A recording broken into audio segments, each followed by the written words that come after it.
bonjour, bienvenue au Refuge aux étoiles. Alors aujourd'hui on va regarder comment fonctionne, à quoi ça sert, comment c'est fait un télescope. Alors ce télescope qu'on a derrière, je vais vous donner ses caractéristiques vite fait. C'est un télescope en fait qui a été fait sur mesure, sur mesure vraiment. C'est pas moi qui l'ai fait, c'est un artisan astronome amateur dans les années 70 qui s'appelait Monsieur Doucet, donc on lui rend hommage en ce moment même. C'est son télescope qu'il avait fait pour lui sur mesure, surtout pour faire les observations du soleil, mais qui peut être évidemment utilisé pour toute autre observation. C'est un télescope qui est constitué d'acier, constitué d'aluminium, de bois et de verre pour la partie miroir. Donc ce télescope, on va voir, et plus généralement les autres télescopes, moi évidemment je vais m'appuyer sur le nôtre ici qu'on utilise tout le temps pour les soirées, pour vous expliquer comment fonctionne, à quoi ça sert un télescope. Donc le télescope, en fait déjà qu'est-ce que ça veut dire à la base? Télescope, c'est du grec qui veut dire regarder loin. Télé c'est loin, à distance, scope c'est regarder. Donc évidemment, vous vous en doutez bien, télescope ça va servir à rapprocher les objets virtuellement, les objets loin, les objets éloignés, hop, on va les rapprocher de nous.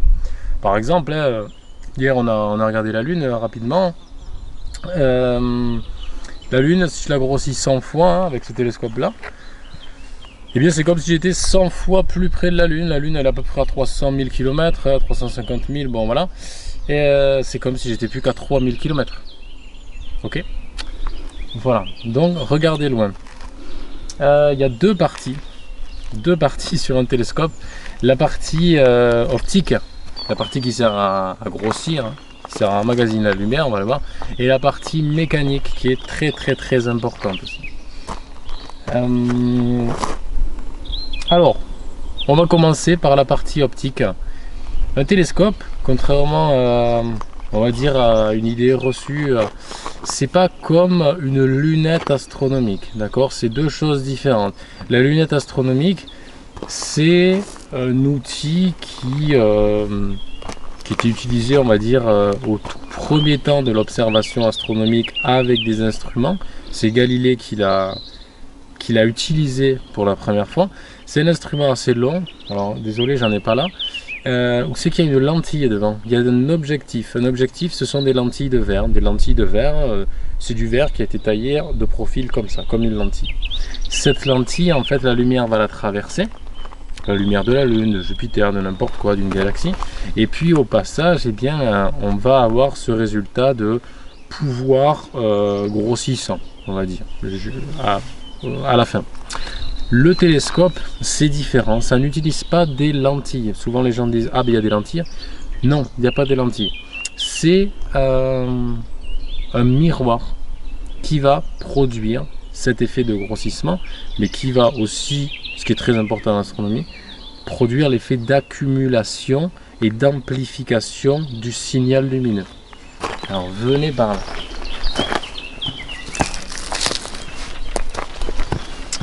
Alors le miroir, il est ici. Alors on le protège. Pourquoi on le protège? Parce que il faut pas trop qu'il y ait beaucoup de poussière qui aille dessus. Donc là il a son petit capot. Donc évidemment le télescope on l'a un peu éventré, bien que des fois j'observe comme ça, pour que vous puissiez voir. Hop, on va le mettre ici. Voilà. Donc est-ce que vous arrivez à voir le miroir? C'est bon la caméra? Super. Ce miroir, c'est pas un miroir tout plat. Il n'est pas plat. Il est un petit peu en forme de creux. Il a une forme de parabole en fait. Et cette parabole, cette parabole c'est comme une antenne parabolique. Vous voyez les antennes paraboliques, ça a une forme un peu de sphère. C'est un petit peu la même chose sur ce miroir. Sauf que cette forme, elle est extrêmement précise, d'accord? Le plus grand écart à cette forme sur la surface du miroir d'une parabole parfaite, elle diffère à peu près de 0,00003 mm. Ce qui veut dire que cette surface, il faut en prendre soin. Elle est pas plus fragile que ça quand même, bien qu'il y ait dessus de l'aluminium pour que justement la lumière soit réfléchie. Au passage, j'ai pas dit, le miroir, hein, il est constitué de verre, hein, c'est du Pyrex en fait.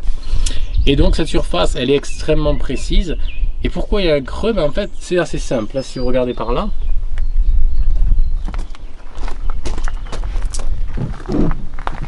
donc vous l'aurez compris, sur un télescope, ce qui est important, c'est le miroir. On va en revenir dessus.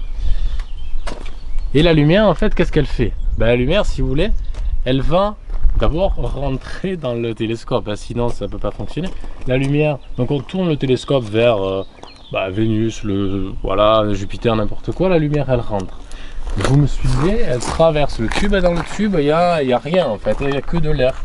Et puis elle vient rencontrer le miroir, et du coup qu'est-ce qu'elle fait? Elle repart dans l'autre sens, mais pas en ligne droite, elle repart en faisant ce trajet. Vous voyez que mes doigts se rapprochent, elle se rapproche, elle se rapproche, elle se rapproche. Par ici, on a la lumière qui va converger. Elle converge en un point. Et c'est ce phénomène de convergence qui va faire quelque chose de très important. Ça va faire que la lumière, grâce au télescope, va être concentrée. Et de cette manière-là, on va pouvoir voir des objets qui sont très loin et qui sont peu lumineux. Je referme juste le capot. Hein. Hop là.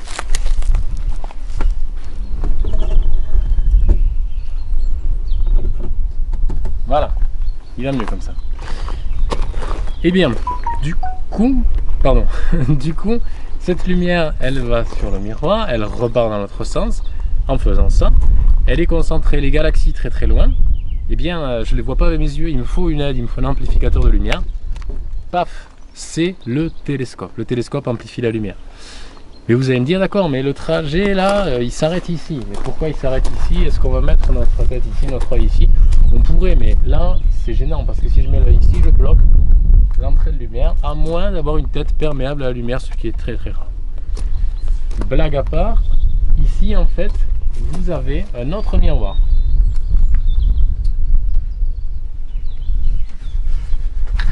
Alors pour mieux le voir, on va faire le tour.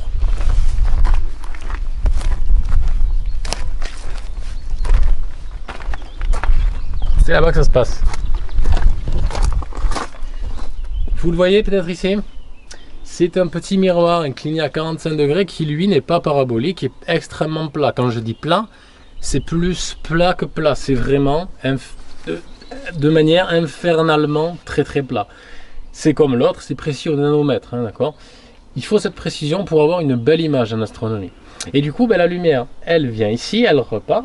Et puis au lieu de sortir comme je vous l'ai montré, elle va rencontrer ce petit miroir. Du coup, qu'est-ce qu'elle fait? Elle est évacuée sur le côté. Et vous pouvez venir ici. Et vous l'aurez compris, on va observer ici. C'est à cet endroit que la lumière va sortir sur le côté. Alors souvent, les gens se disent, mais attendez, je regarde là. Et en fait, j'observe là, c'est n'importe quoi. C'est une escroquerie. Non, c'est vrai, c'est la réalité. La lumière fait ce petit chemin. Il y a plusieurs systèmes de télescopes. Ici, c'est une formule optique qu'on appelle Newton. C'est Newton, c'est après Galilée, hein, qui a contribué à son élaboration. Mais c'est pas terminé. Quand la lumière arrive ici, j'ai besoin après de grossir un petit peu l'image qui, en général, est faiblement grossie à l'issue du miroir. Et pour ça, j'utilise ce qu'on appelle un oculaire. L'oculaire, c'est ni plus ni moins qu'une loupe perfectionnée qui, elle, possède des lentilles. Hein. Dans ça, il y en a, je sais pas, 7 ou 8, il y en a beaucoup. Cet oculaire, je le mets là. La lumière traverse l'oculaire et du coup, elle va être grossie. Et du coup, j'ai plusieurs loupes. Vous voyez, j'en ai plusieurs. Pour avoir plusieurs grossissements. Donc voilà comment fonctionne la partie optique d'un télescope. Maintenant on passe à la partie mécanique et si on a le temps je continuerai de dire des choses sur l'optique. La mécanique, alors un télescope comme ça, vous voyez bien que c'est un tube qui est lourd et qui fait 120 kg. On ne peut pas le tenir sur l'épaule et puis regarder, et puis trop compliqué, évidemment ça bougerait, c'est trop compliqué.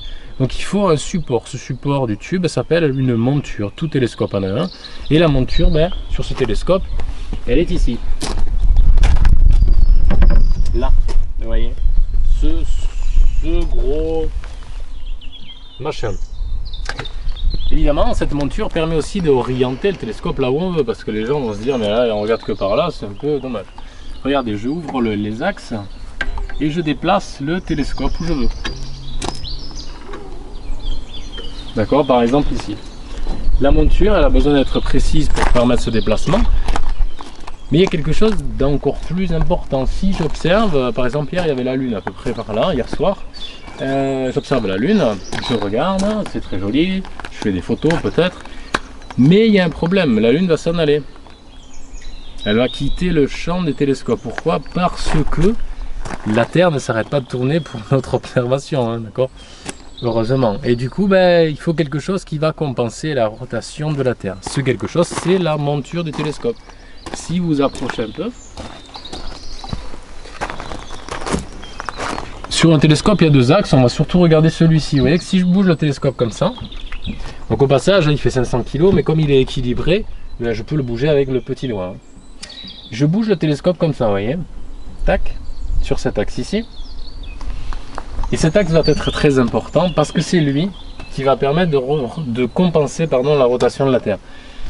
Cet axe-là, vous voyez que il est incliné dans cette direction. Alors c'est pas n'importe quelle direction, le télescope, cet axe-là regarde vers le nord et est incliné à 45 degrés à peu près à notre latitude à Saint-Antonin pour pointer l'étoile polaire. L'étoile polaire, si vous avez regardé la vidéo de la carte du ciel, c'est une étoile qui ne bouge pas parce qu'elle est alignée avec l'axe de rotation de la Terre.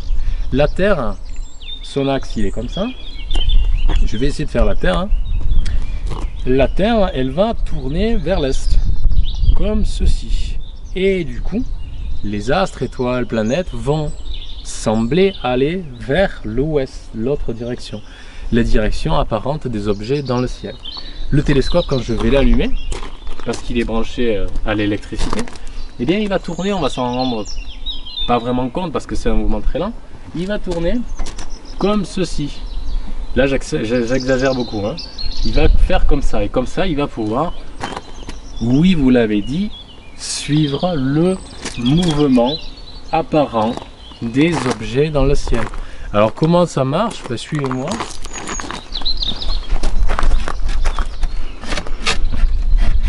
Hop.